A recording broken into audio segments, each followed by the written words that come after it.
కేంద్ర హోంమంత్రి అమిత్ షా తెలంగాణ పర్యటనకు స్కెడ్యూల్ ఖరారైంది. ఈ నెల 29న జాతీయ పసుపు బోర్డు ప్రారంభోత్సవానికి అమిత్ షా హాజరవనున్నారు. ఈ నెల 29న మధ్యాహ్నం 1 గంటకు బేగంపేట్ ఎయిర్పోర్టుకు రానున్న షా అక్కడి నుంచి ప్రత్యేక హెలికాప్టర్లో నిజామాబాద్ కలెక్టరేట్కు వెళ్తారు.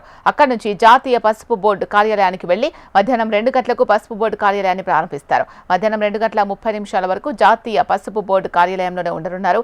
2 గంటల 35 నిమిషాలకు నిజామాబాద్ కంటేశ్వరం క్రాస్ రోడ్లో ఏర్పాటు చేసిన డిఎస్ విగ్రహాన్ని ఆవిష్కరించనున్నారు.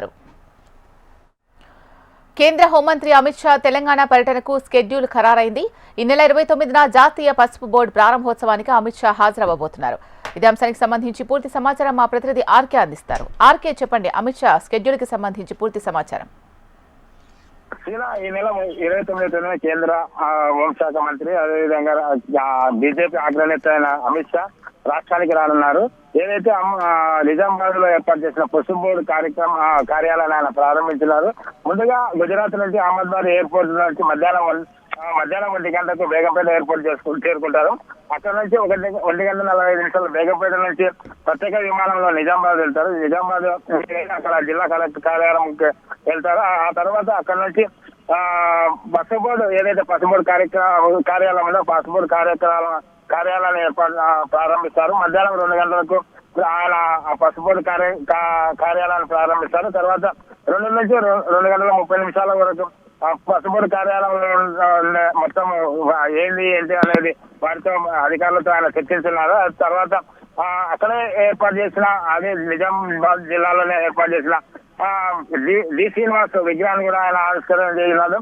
2 గంటల 45 నిమిషాలకి ఆయన తిరిగి అక్కడ 4 గంటలకు నిజామాబాద్ లో పాలిటెక్నిక్ కాలేజీలో గ్రౌండ్ లో ఏర్పాటు చేసే మహాసభ కార్యక్రమంలో పాల్గొంటారు. సభా కార్యక్రమాల అనంతరం తిరిగి ఆయన హైదరాబాద్కి రానున్నారు. హైదరాబాద్కి 5 గంటలకు చేరుకుంటారు. హైదరాబాద్కి వచ్చిన తర్వాత హైదరాబాద్ ఎయిర్పోర్ట్ లోనే రాష్ట్ర నాయకులతో ఆయన సమావేశం కానున్నారు. అర్ధ గంట సేపు రాష్ట్ర నాయకులకు సంబంధించిన సమావేశాలు నిర్వహిస్తున్నారు.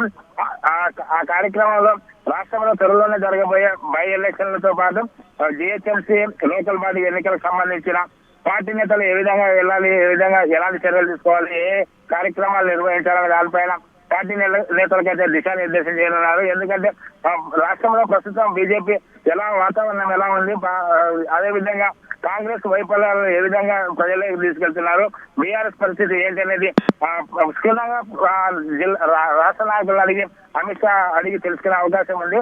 కాబట్టి ఎట్టి పరిస్థితుల్లో వచ్చే రాబోయే రోజుల్లో తెలంగాణ రాష్ట్రంలో అధికారమే లక్ష్యంగా బీజేపీ అడుగులేస్తుంది. కాబట్టి అందుకు దిశగా ఆ పార్టీ నేతలకు ఆయన దిశానిర్దేశం చేయనున్నారు. పార్టీ నేతలకు గతంలో విధంగా కాకుండా ఎవరు విభేదాలు కోకుండా అందరూ కలిసి సమిష్టిగా నిర్ణయాలు తీసుకొని సమిష్టిగా ముందుకు పోవాలనేది అమిత్ షా రాష్ట్ర నాయకులకు దిశానిర్దేశం చేయనున్నారు. ఎందుకంటే గత కొన్ని రోజులుగా చూస్తున్నాము, మనం కాళేశ్వరం ప్రాజెక్టు విషయంలో ఫోన్ ట్యాపింగ్ విషయంలో కానీ రాష్ట్రంలోని నాయకులు ఒక్కొక్క నాయకులు ఏ విధంగా మాట్లాడుతున్నారు కానీ ఆ విధంగా మాట్లాడకుండా అందరూ ఒకే మాట మీద ఉండే విధంగా ఐక్యంగా పనిచేసే విధంగా ఆధిపత్య పోరు కాకుండా అందరూ ఐక్యంగా పనిచేసే విధంగా ముందుకెళ్లాలని పార్టీ నేతలకైనా దిశానిర్దేశం చేయనున్నారు. అనంతరం 5 గంటల 30 నిమిషాలకైనా తిరిగి ఢిల్లీకి ప్రయాణమై వెళ్ళిపోతున్నారు. Thank you Ramakrishna.